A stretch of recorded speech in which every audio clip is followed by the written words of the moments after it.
Ce n'est pas une simple note, c'est une symphonie. C'est la terre chaude des Balkans, la pierre millénaire, le parfum envoûtant des roses de Kazanlak et la promesse d'un festin qui vous attend au coin d'une ruelle. Ce n'est pas un simple voyage, c'est une invitation à vous connecter. Bienvenue en Bulgarie, là où les voyages ne se vivent pas, ils se ressentent.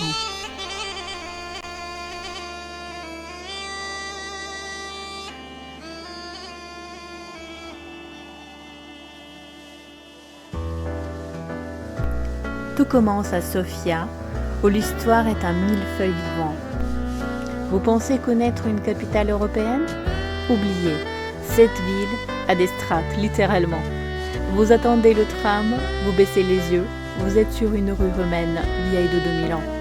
Vous regardez autour de vous, des bâtiments imposants de l'époque communiste se croisent en parfaite harmonie avec la modernité de la jeunesse bulgare d'aujourd'hui. Comprendre la Bulgarie, c'est écouter les pierres de ses églises. La première, la basilique Sainte-Sophie de Sofia, a donné son nom à la capitale. La plus grande, la cathédrale Alexandre Nevski de Sofia, peut accueillir 10 000 fidèles sous ses 45 kg de feuilles d'or.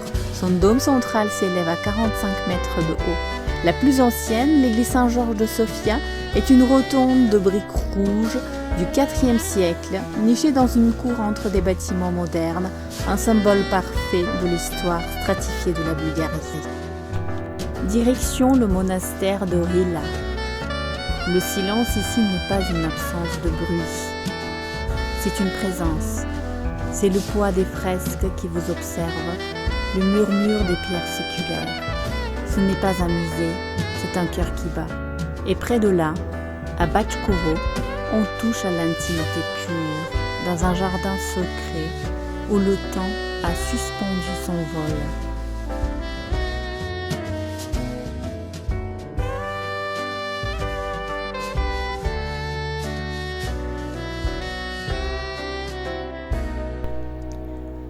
Plus de 2600 monastères existaient à l'époque cultuelle du Second Empire bulgare.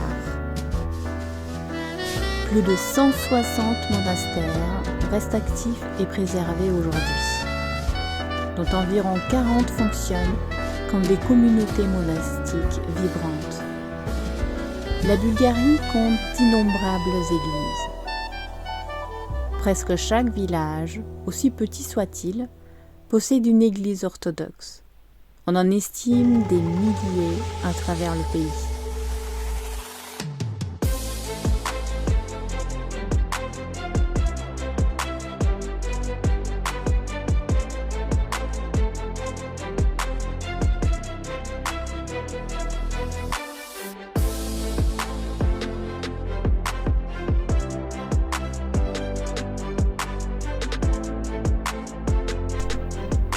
Et puis, il y a les montagnes.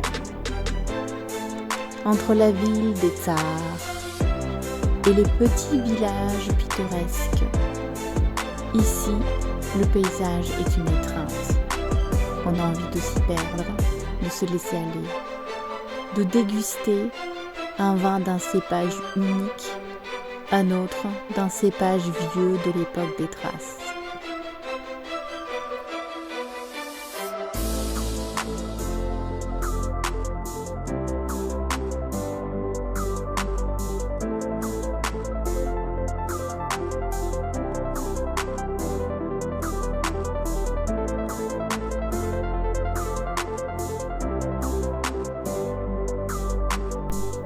On vous invite à partager du fromage au coin du feu. On vous raconte les légendes d'Orphée. On y découvre une hospitalité qui n'est pas un mot, mais un geste.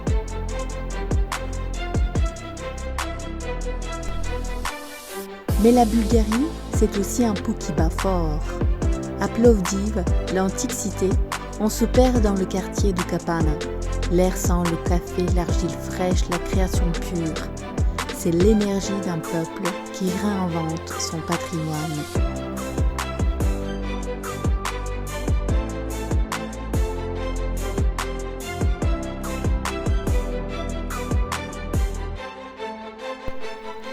Mais il y a un secret encore plus précieux. Au petit matin, dans la vallée des roses, on participe à la récolte. Les doigts mouillés de rosée et de parfum. La récolte des roses. L'huile de rose, essence de rose bulgare, la plus chère au monde. C'est un rituel.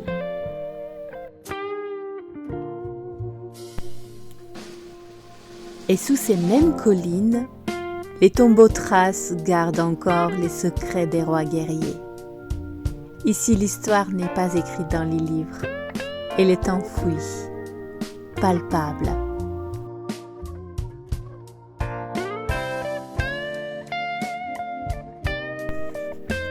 Alors, que faire en Bulgarie? On n'y fait pas du tourisme, on y écoute, on y respire. On y goûte, on s'y connecte, on y trouve un morceau de soi. C'est cette Bulgarie-là, authentique et vibrante, que nous vous proposons de découvrir.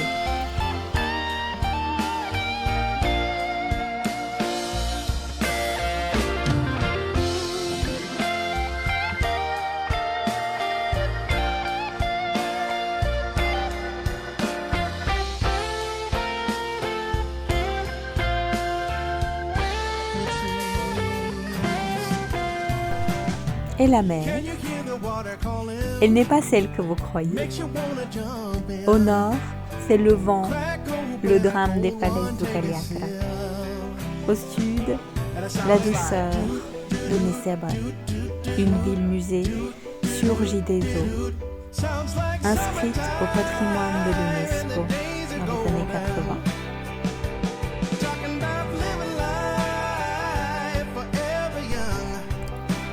Votre histoire en Bulgarie est déjà écrite. Elle n'attend plus que vous.